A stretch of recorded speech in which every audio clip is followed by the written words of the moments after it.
In 2007, I left the United States to teach English to a secluded tribe in the heart of the Ecuadorian rainforest. After flying an hour and a half over nothing but a huge expansion of trees and winding rivers, I landed on a dirt strip next to the Pastaza River in a village called Charamentza, where the Achuar lived. I knew the story of the Achuar and their fight for sovereignty before I arrived there, but after living in their village, teaching English for over a month, I saw firsthand the impacts of oil development and how the Achuar are creating sovereignty to keep their culture and way of life alive. The Achuar of Ecuador is successfully maintaining sovereignty through ecotourism, conservation, and global partnerships in response to oil development on cultural lands. The Achuar are a dream-based culture, using interpretive dreams as guidance in life. Their traditional territory spans the borders of Ecuador and Peru, and have only been in contact with the outside world since the 1960s. The Achuar have traditionally been considered fierce warriors, but recently they have shifted their warrior power to an intellectual power, and believe this to be an important warrior quality today in their fight for sovereignty. The beginning of oil exploration in Ecuador started in the 1960s, shortly after the Ecuadorian government passed the Agrarian Reform and Colonization Law. As settlers began to move into indigenous peoples' territories, the indigenous people began to defend their land. Oil companies began to start oil exploration and discovered oil reserves directly under Achuar territory, and soon all their territory was blocked for oil development. It was the Achuar's dreams that told them that something would threaten their way of life and land, and this was it. As the Achuar reached out for help, they saw the impacts oil was having on their neighbors, and decided they needed to stand up and make sure they would not be exploited too. The oil is causing extensive health problems among the indigenous peoples in the area, and is poisoning the land, animals, and people. The Achuar have had no control of the oil companies and the impacts on their lands.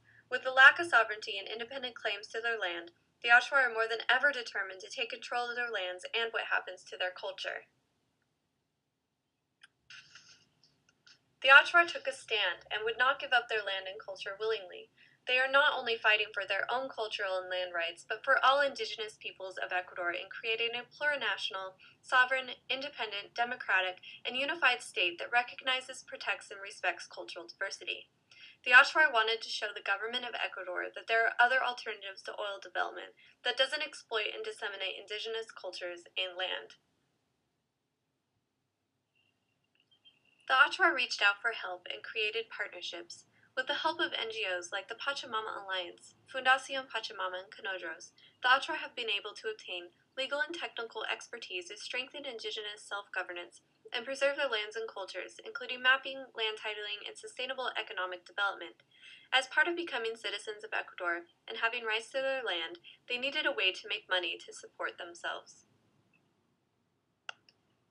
Ecotourism became the best solution, and in 2006, with help from Conodros, they created the Kapawi Eco Lodge.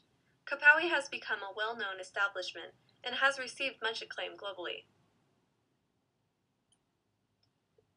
Kapawi provides a model of how private capital investments can be integrated with local community goals, with minimal cultural and environmental impacts, even in areas where local cultures still function with primarily non-monetized economics. The Eco Lodge has become a symbol of the Achuar's sovereignty and creates monetary gain while visitors from around the world can see their way of life. They hope that the people that visit their village would leave an inspired and awake individual that sees protecting and preserving the Ecuadorian rainforest, as well as all cultural and biological places that life depends on, as an idea whose time has come. It is also educating the Achuar in receiving education in political, economic, and social systems, making money to create livelihoods for themselves, hire teachers to teach their young about the modern world and their own world as to not lose their culture, and provide the ability to hire lobbyists and lawyers to fight corporations and more. The ecotourism project is also contributing to conservation of the region's rainforest lands, as well as lands around the world. While some ecotourism projects have shown to be more environmentally damaging than preserving, the Achuar have proven that their efforts are working at a scale that is immeasurable. They have recently gained full title to nearly 1.8 million acres of rainforest that will be a bioreserve off limits to exploration.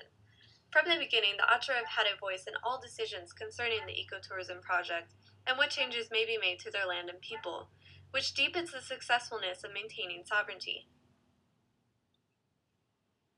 The Achuar are creating a model for indigenous communities in the world in the fight against multinational corporations and creating sovereignty. While oil is failing to maintain a stable and thriving economy for everyone in Ecuador, the Achuar is successfully creating alternative options to oil development through ecotourism, conservation, and global partnerships.